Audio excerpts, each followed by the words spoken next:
அன்பிற்குரிய நண்பர்களே, ஆண்டவர் அனுதினமும் ஆகாரம் அளிக்கின்றார் அல்லது அப்பம் தருகிறார். அவர் ஆயுள் முழுவதும் வாழ்வு அப்பமாகவே இருக்கின்றார். அவரை நாம் தொடர்ந்து பின்பற்றுவோம். யாத்ராகம புஸ்தகத்தில் 16வது அதிகாரம், அதில் 16வது வசனம், நீங்கள் உங்களுடைய தேவைக்கு தக்கதாக இந்த உணவை அல்லது மன்னாவை சேகரித்து கொள்ளுங்கள். அதில் 21வது வசனத்திற்கு வரும்போது தேவைக்கு தக்கதாக அவர்கள் சேகரித்தார்கள். ஆனால் அது அந்த மன்னா உறைந்த மழை மாதிரி, அது சாயந்தரத்தில் அல்லது வெயிலேற அது அப்படியே உருகி போகும். நமக்கு காலையில் பாக்கெட் பால் அல்லது பால் குப்பி நம்முடைய கதவில், அது வீட்டு அருகில் கதவருகில் வருகிறது. காலையில் காய்கறி அல்லது சாயந்தரத்துக்குள்ளால் காய்கறிகள், பல சரக்குகள் நடமாடும் வாகனத்தில் நம் நடைக்கு வருகிறது. ஆனால் அது நாம் வாங்குகின்ற காய்கறிகள், பொருட்கள், அந்த மூல ஆதாரங்கள், வாழ்வின் ஆதாரங்கள் ஒருவேளை ஒரு வாரத்திற்கு செல்கிறது. இல்லை என்றால் சம்பளம் வாங்கினா ஒரு மாதம் அல்ல அதற்குள்ளாலே செலவாகி விடுகிறது. தேவைகள் தொடருகின்றன, புதிய தேவைகளும் வருகின்றன. முதிய பெற்றோர்களை கவனிக்கிறது, திடீரென்று மருத்துவமனைக்கு திடீர் செலவுகளும் வருகின்றன. ஆனாலும் ஒவ்வொரு நாளிலும் தேவைகள் இருந்தாலும் ஆண்டவருடைய அன்பின் கரத்திலிருந்து ஏதோ ஒரு வகையில் வாழ்வின் ஆதாரங்கள் நமக்கு கிடைத்து விடுகின்றன அல்லவா? இல்லை, நமக்கு கிடைக்கவில்லை என்றாலும் ஆண்டவர் சொல்கிறார், நீங்கள் உங்களுடைய தேவைக்கு தக்கதாக பகிர்ந்து கொள்ளுங்கள். வாழ்வின் ஆதாரங்களை ஆண்டவர் தரும் பொழுது பகிர்தலும் முக்கியமானது. தேவைக்கு தக்கதாக ஒருவருக்கு ஒருவர் கரம் கொடுத்தல்.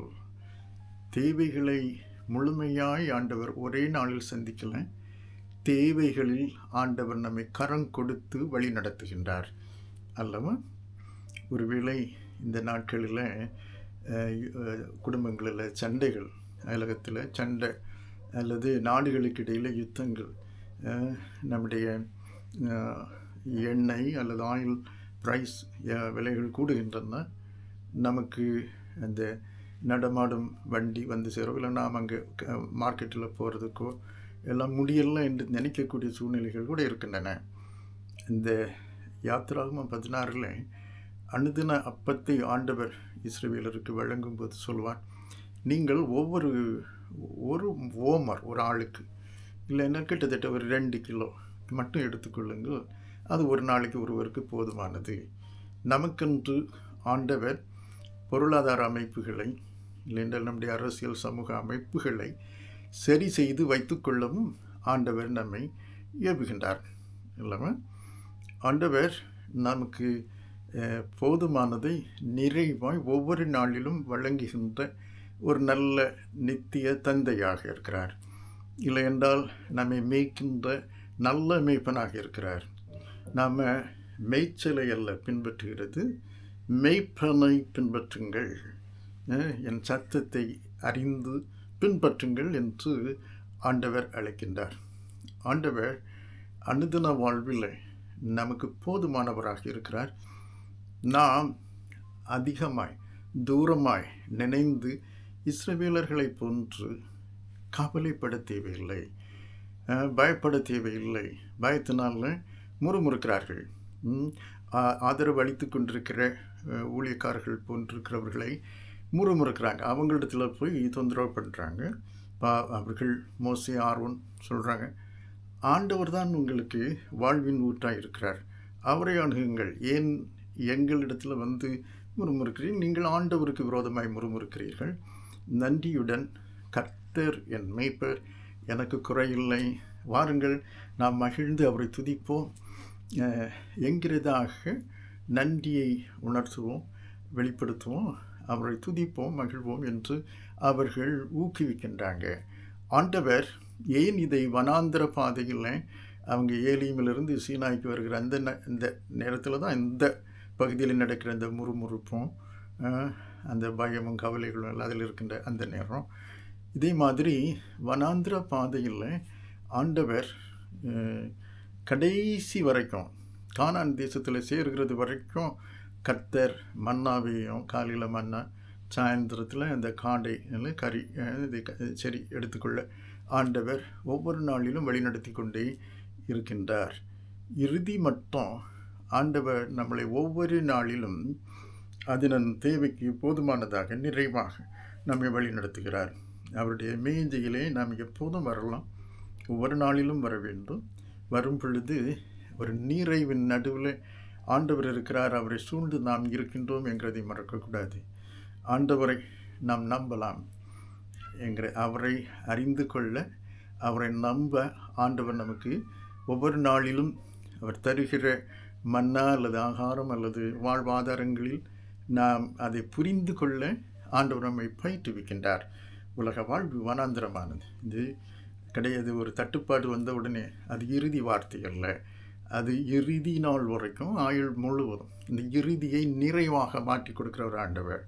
வாக்கு தத்தத்தை ஒருவேளை வரைபடம் தரல, இல்லைன்னா பொருளாதாரத்தை உடனடியாக தரல, ஒவ்வொரு நாளிலும் ஒரு அன்பு நிறைந்த தாய் தந்தை பகிர்ந்து தருவது போல பகிர்ந்து தந்து நம்மை வழி நடத்தி இறுதி என்று உலக வாழ்வின் இறுதியை நாம் இறுதி என்று நினைக்கிறோம், அது நிறைவான வாழ்வின் தொடக்கமாக ஆண்டவர் மாற்றி கொடுக்கின்றார் அல்லவா? யோவான் சுவிசேஷத்தில் 6வது அதிகாரத்தில் 35 என்று வருகிற இடங்களில் ஆண்டவர் சொல்லுவார், நானே ஜீவ அப்பமாக வாழ்வின் அப்பமாக இருக்கிறேன் என்று சொல்லுவார். ஆண்டவர் இயேசு சுவாமியில் நமக்கு தெளிவாக தன்னை வெளிப்படுத்தி இருக்கிறார். அவர் நேற்றும் இன்றும் ஒரு பொழுதும் மாறாதவர், இருக்கிறவராகவே இருக்கிறவர். நம்முடைய பாத்திரத்தை ஒவ்வொரு நாளும் நன்மையினால் கிருபையினால் அவர் நிறைக்கிறவர். அவர் நமக்கு மரியாதையை தந்து மகிமையினால் கனத்தினால் முடிசூட்டுகின்றவர். நம்மை சகலத்தினாலும் நிரப்புகிறவர் என்று கொலோசியருக்கு எழுதும் பொழுது பவுலடியார் மூலமாக ஆண்டவர் நமக்கு அதை உணர்த்துவார். மட்டுமல்ல, அவர் இயேசு சுவாமி தெய்வத்தில் தெய்வமானவர். அவர் சகலத்தையும் நிலைநிறுத்துகின்றவர். விசேஷமாய் அவருடைய சாயலில் இருக்கிற நம்மை நிலைநிறுத்தி உறுதிப்படுத்தி தொடர்ந்து நடத்துகின்றவர். அவர் சகலத்தையும் தாங்குகின்றவர். சரீரத்தில், நம்முடைய உள்ளத்தில், உறவுகளில் எந்த பிரச்சனைகள் தேவைகள் வந்தாலும் அதை சந்தித்து, இல்லை என்றால் நாம் நன்றி கெட்ட முறையிலே நாம் வெளிப்படுத்துகிற அந்த அங்கலாய்ப்புகள், குழப்பங்கள், நம்முடைய அழுகைகள், தேவையற்ற அழுகைகள், அவரை சார்ந்து கொள்வதில்லை உள்ள அழுகையல்ல, தேவையில்லாமல் முறுமுறுக்கின்ற அனுபவங்கள் எல்லாம் அவர் சகித்து கொள்கிறார். தாங்கிக் கொண்டு நிலைநிறுத்தி நம்மளை வழி நடத்துகின்ற இம்மானுவேலர் உடன் இருக்கின்றார், என்றும் இருக்கின்றார் என்கிறதை இயேசு சுவாமியில் தெளிவாக பார்க்குறோம் இல்லையா? யோவான் சுவிசேஷத்தில் 4ஆம் அதிகாரத்தில் ஆண்டவர் எப்படி அந்த சமாரிய பெண்ணை சந்திக்கிறார். வரையறைகளை வைத்து ஒருவரை ஒருவர் மதிக்காமல் ஒருவர் சண்டையிடுகிற வரையறைகளை கடந்து யூதர்கள் அப்படி செய்தாங்க. இயேசு சுவாமி இதை கடந்து சமாரியாவில் இருக்கிற அந்த பெண்ணோடு கூட கலந்து பேசி உரையாடுகிறார். உரையாடும் பொழுது முதலாவது தண்ணீர் கேட்குறாங்க. தண்ணீரை கேட்டு அப்போ அந்த கேட்கும்போது முதலாவது கொஞ்சம் கஷ்டமாக இருந்தாலும் அந்த உறவை அவர் சரி பண்ணி கொடுத்து, தொடர்ந்து நீ என்னை அறிந்திருப்பான்னா நானே உனக்கு ஜீவ தண்ணீரை கொடுத்துருப்பேன், தேவனுடைய ஈவையும் என்னையும் நீங்கள் அறியலைன்னு சொல்கிறான். தேவனுடைய ஈவு என்ன அவர் புரிந்து கொள்கிறார். அது ஒரு பாவ மன்னிப்பு. இதயத்தை ஆராய்ந்து அறிந்திருக்கிற ஆண்டவரோடு உள்ள உறவை அது ஒரு ஜீவ ஊற்று. ஆண்டவர் வாழ்வின் அப்பம். அவர் ஆயுள் முழுவதும் அவர் நம்முடைய வாழ்வன் நிலையான வாழ்வாக கொடுக்கிற நிலையான ஒரு ஆண்டவர், நம்பத்தக்கவர் என்கிறதை அந்த சமாரியா பெண்மணி புரிந்து கொள்ள தொடங்குகிறார். அவர் சொல்கிறார், என்ன அறிஞ்சுக்கிட்டீங்கன்னா நான் கொடுக்குற ஈவுகளாகிய இவைகளையும் நீங்கள் பெற்றுக்கொள்வீர்கள். விசேஷமாய் உங்களிடத்திலிருந்து ஜீவ தண்ணீர் ஊற்று போல் உருவாகும் வாழ்வு தொடரும் வகையில், பிறருக்கு பயனுள்ள வகையில் பரிசுத்த ஆவியானவர் உங்களை இயக்கும் ஆவியானவரை அவர் உங்களுக்கு வழங்குவார் என்று சொன்னார். அப்போ சமாரிய பெண்மணி, கண்டிப்பாக எனக்கு அந்த அந்த தண்ணீர் வேணும் என்று சொல்லி ஆண்டவரிடத்திலிருந்து அவர் கொடுத்த ரட்சிப்பு, சந்தோஷம், மகிமை, அந்த ஜீவ ஊற்று, அந்த பரிசுத்த ஆவியானவர் பெற்றுக்கொண்டு அதை தனக்கும் தன்னுடைய சமூகத்திற்கும் தொடர்ந்து பரிமாறத் தொடங்கினார். அன்பிற்குரிய என்னுடைய அன்பு நண்பர்களே, நாம் எப்படி இருக்கிறோம்?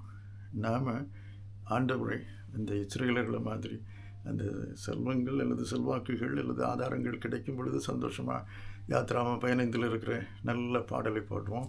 அதுக்கு பிறகு ஒரு முறுமுறுப்பு, தேவைகள் சந்தித்த பிறகு அவர் சரியில்லை, அவர் கைவிட்டாரோ, அவர் வேண்டாம், இல்லை அவரை கம்ப்ளீட்டாக விட்டு அப்படி இருக்கிறோமா? ஆண்டவருடைய சமூகத்தில் இல்லை. நம்முடைய வாழ்க்கையை ஒரு முறுமுறுக்கின்ற நன்றி கெட்ட ஒரு வரலாறாக அல்லது அது ஒரு புதிய அனுபவமாக, ஒரு புதிய சாப்டராக இப்போது தொடங்கியிருக்கிறோமா?